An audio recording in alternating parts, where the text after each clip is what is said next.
واحد خالق و مالک مالک ارض و سما پروردگار عالم بندہ عزیز حقیر فقیر فرشتگار حق بولنے حق سمجھنے حق پر عمل پیدا ہونے کی توفیق نصیب فرمائے۔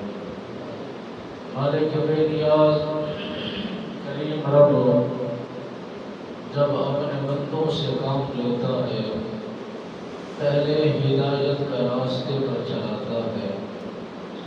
ہدایت کے راستے پر سفر کرنے والا نہ پھر باغی ہو سکتا ہے، نہ گمراہ ہو سکتا ہے، نہ ہی گستاخ ہو سکتا ہے، نہ کسی قسم کی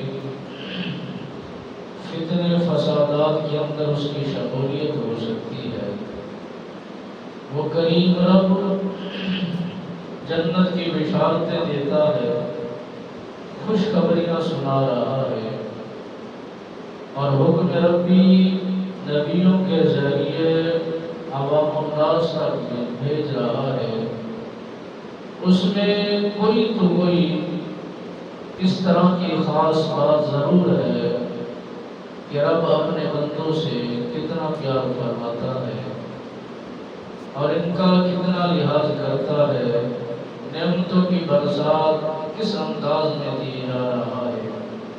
کوئی اس کی عبادت کرے تب بھی دیتا ہے، کوئی اس کی ریاضت کرے تب بھی دیتا ہے، کوئی اس کا حکم مانے تب بھی انسان کو رزق مل رہا ہے۔ کھاتے میں حصے کا بنتا ہے، اس کا وعدہ کر چکا ہوں، میرے سے بڑھ کر کوئی وعدے وفا کرنے والا ہو نہیں سکتا، اور مجھ سے زیادہ اپنی مخلوق پر اپنے بندوں پر رحم کرنے والا کوئی دکھ نہیں سکتا، اور نہ میں نے ایسا بنایا، نہ ہی کسی کو بھیجا، نہ کسی کو ترجمان مقرر کیا۔ رازق خود میں خدا ہوں، عزت کا مالک بھی میں ہوں، ذلت کا مالک بھی میں ہوں، شان و شوکت ادا کرنے والا بھی میں ہوں۔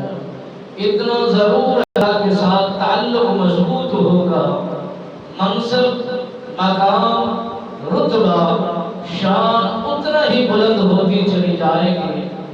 جو عبادت میں براور برا ہے، جو تسبیحات و اذکار میں لوگوں سے مختلف ہے، وہ برابری کا حق نہیں رکھتا۔